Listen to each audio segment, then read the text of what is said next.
कौन आप हैं? जी क्वेश्चन मेरा डॉक्टर साहब आपसे है कि आप देखिए जैसे कि अप्रॉक्सीमेटली 65% ऑफ टोटल पॉपुलेशन हमारी जो यूथ है, जैसे कि हम बोलते हैं कि जी फ्यूचर इज़ यूथ, तो आप क्या समझते हैं इस चीज़ के अंदर कि यूथ की फॉर्मेशन और डिसीजन मेकिंग कहाँ पे यूज़ हो रही है? मैं दो चीज़ों के ऊपर शॉर्ट कमेंट करना चाहता हूँ। देखें, एक चीज़ मैं आपको बताना चाहूँगा 30 साल की प्रोफेशनल लाइफ के बाद, I have been to 18 countries. मैं आपको ये बताऊँ कि ये जो तवक्को और ख्वाहिश और उम्मीद होती है बेशतर पाकिस्तानी यूनिवर्सिटी कॉलेज या कॉलेज गोइंग स्टूडेंट्स में कि हमें रोज़गार जो है ना वो हुकूमत ने देना है, मैं आपको सीरियसली कहूँगा कि you need to recover from this. ठीक है, मैं यूनिवर्सिटी में पढ़ाता भी रहा हूँ, तो मैं समझता हूँ कि आज भी पाकिस्तान में जो अच्छी यूनिवर्सिटीज़ हैं, उसके जो अच्छे स्टूडेंट्स हैं, आप यकीन करें कि जॉब जो है ना उनकी डिग्री हासिल करने से कबल उनको मिल जाती है। आप स्किल के ऊपर फोकस करें, आप जीपीए से ज़्यादा फोकस करें। मसलन आप किसी भी आप अगर मीडिया में डिग्री कर रही हैं या आप लॉ में कर रही हैं, आप किसी भी चीज़ में कर रही हैं, आप ये देखें कि आप एक सर्विस प्रोवाइडर बनना चाहते हैं एक सेक्टर के अंदर, आप उस सेक्टर के अंदर क्या चीज़ ऑफ़र करते हैं। आज आपके पास दुनिया जो है इंफॉर्मेशन टेक्नोलॉजी जो है वो सोर्स ऑफ वेल्थ क्रिएशन है एंड जॉब क्रिएशन है, तो आप इनोवेशन की तरफ जाते हैं। और तो जो 10 टॉप कंपनीज़ हैं वो हैं जो कि यूनिवर्सिटी के डॉम्स में बनी हैं, चाहे वो गूगल है या फेसबुक है, और वो बिलियंस ऑफ डॉलर्स की वेल्थ क्रिएट कर रही हैं। तो आपके लिए बहुत ज़रूरी है कि जो ट्रेडिशनल नौकरी हासिल करने की ख्वाहिश और तवक्को है उससे निकलें, स्किल को इम्प्रूव करें और थोड़ा सा एंटरप्रेन्योरशिप की तरफ भी जाएं। बिल्कुल। अब साहब जो दूसरे ममालिक की इमिग्रेशन पॉलिसीज़ हैं वो बहुत यकसर तब्दील हो रही हैं। पहले ये हुआ करता था कि आप तालीम हासिल करने जाते थे, साथ में ऑड जॉब्स भी कर लेते थे, किसी रेस्टोरेंट पे कोई डिलीवरी का काम कर लिया और एक अच्छी अमाउंट कमा लेते थे। अब दूसरे मुल्कों के अंदर जो नौजवान गए हैं, अमेरिका में H1B वीज़ाज़ के हवाले से क्या हुआ, उसको आप रिन्यू नहीं अब करवा सकते, वो हासिल ही नहीं कर सकते कोई जो जिस किस्म की अमाउंट्स आपको उसके लिए देनी है।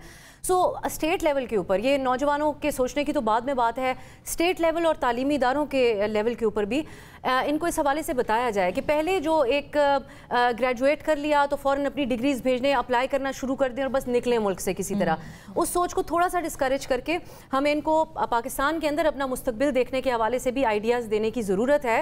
क्योंकि अब हालात दूसरे ममालिक के अंदर ना तो वो और जॉब्स भी अब अवेलेबल नहीं हैं, और साथ साथ रेसिज्म और जिस किस्म के रवैयों का ना सिर्फ पाकिस्तान बल्कि दीगर डेवलपिंग ममालिक के नौजवानों को भी सामना है। आई थिंक हमें अपने पाकिस्तानी नौजवानों को उससे बचाना चाहिए, उनको एक दूसरा रास्ता अपने मुल्क को बेहतर बनाने के लिए भी दिखाना होगा। जी, आप छोटे सवाल रखेंगे, छोटे जवाब लूंगी तो ज़्यादा लोगों को मौका मिल जाएगा। जी, मेरा जो ताल्लुक है वो बेसिकली पाकिस्तान के उस इलाके से जो तकरीबन जनरल मुशर्रफ के दौर से दहशतगर्दी का शिकार रहा है। कहाँ से ताल्लुक है आपका? डेरा इस्माइल खान। अच्छा अच्छा। तो मुशर्रफ के दौर से दहशतगर्दी का वो शिकार रहा है, और आज भी अगर आप देखें तो हालिया दिनों में अफ़गानिस्तान और पाकिस्तान के फिर से उन्होंने शुरू कर दिए वार किस्म के, और उसके जो साइड इफ़ेक्ट्स हैं वो फिर से हमारे इलाके में स्टार्ट हो रहे हैं, और अब फिर से वहाँ पर ये हालात हो रहे हैं। तो इस सब का जिम्मेदार कौन होगा?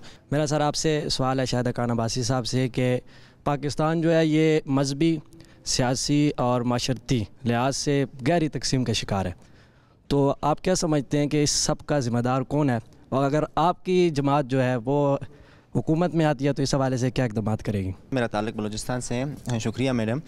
और जिस तरह शायद साहब ने, पहले तो मैं आपका जवाब दूँ, आपने कहा जेन-ज़ी चाहती क्या है, आपका ये सवाल था जनरेशन के हवाले से।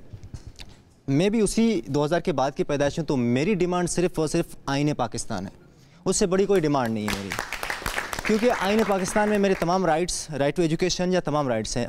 मैं बलूचिस्तान की बात करूं तो 13,000 सिर्फ 845 गवर्नमेंट स्कूल्स रजिस्टर्ड हैं बलूचिस्तान में इस वक्त तक। और शाहिद साहब ख़ुद कहते हैं, हमारे सीनियर हैं, बहुत काबिल एहतराम लीडर्स में से एक हैं, वो कहते हैं कि मैं भी चाहता हूं आप ख़ुद वज़ीर आज़म रहे, आप जो है आइन इम्प्लीमेंट नहीं कर सके, हम अब किससे डिमांड करें और किस तरह से इस आइन को, यानी कि इस कौम के लिए ज़रूरी है, आइन के बगैर तो ना ये मुल्क चलना है, ना मैं ना आप, तो किस तरह इसको हम जो है इम्पोज करें लोगों के ऊपर? जी देखिए, आइन तो मौजूद है ना, हम उसको मानते ही नहीं है, इसलिए मुल्क नहीं चलता। बड़ी सीधी सी बात है, जिस दिन हम मानना शुरू करेंगे, पाकिस्तान लीडरशिप का लोगों का फेलियर नहीं है, लोगों ने जाके वोट डाले हैं, हम उस वोट को भी नहीं मानते, सिर्फ आज के नहीं, जब से पाकिस्तान बना यही हालत है। बाकी जो मामला जो जिक्र किया उन्होंने डेरा इस्माइल खान में क्या हो रहा है, और ये तो मैं ये आपको पता चलेगा ट्रूथ कमीशन में, क्योंकि ये सब वसी तर मुफाद की बात है। ये सारे मामला जो है। डॉक्टर साहब ये जो इन्होंने कहा, डेरा इस्माइल खान की भी बात की, और फिर जो गहरी तकसीम है उसके ऊपर भी मुख्तसरन अगर आप भी कुछ कहें। जी बिल्कुल। देखें तारीख़ के तालिब इल्म की हैसियत से अगर आप देखें ना, तो जो तकसीम है, अगर आप ये तवक्को करते हैं कि एक कल्चर और एक मकतब फ़िक्र और एक सोच पूरे पाकिस्तान में हो, तो दुनिया में मेरे ख्याल में कोई रियासत ऐसी नहीं है। मतलब, और दूसरी बात यह कि जमहूरियत में मैं इसको एक मुस्बत रुझान या तवक्को भी नहीं समझता। इसमें ज़्यादा इस्तेहकाम और तरक्की और खुशहाली के इम्कानात किसी रियासत या माशरे में मौजूद होते हैं जिसमें डाइवर्सिटी को टॉलरेट और रिस्पेक्ट किया जाए और सबको मौके इक्वल दिए जाएं। दूसरी बात, DI खान की आपने बात की, मुझे आपसे हमदर्दी है एक पाकिस्तानी के तौर पे कि वो तमाम पाकिस्तानी जो कि इंस्टेबिलिटी की वजह से या दहशतगर्दी की वजह से या वायलेंस की वजह से मुतासिर हो रहे हैं, और डेफिनेटली लेकिन इसमें सिर्फ पाकिस्तान का कमाल या कसूर नहीं है, चाहे वो फ़ौज हो या आपकी सिविल एडमिनिस्ट्रेशन हो। हमारे हमसाया के कुछ मामलात हैं, कुछ जियो पॉलिटिक्स हैं। अभी मई के बाद जो हालात भारत के हुए हैं, आपने देखा है कि 4 साल में जब से तालिबान की हुकूमत आई है 10,000 टेररिस्ट अटैक्स हुए हैं पाकिस्तान के अंदर, और 74% स्पाइक हुआ है जून से ऑनवर्ड्स। तो ये कोई हुस्न इत्तेफाक नहीं है। इसके ऊपर भी ट्रूथ कमीशन बनना चाहिए कि ये सब कुछ कैसे हुआ। एक छोटी सी ब्रेक ले रहे हैं, ब्रेक के बाद वापस आएंगे, कहीं जाइएगा।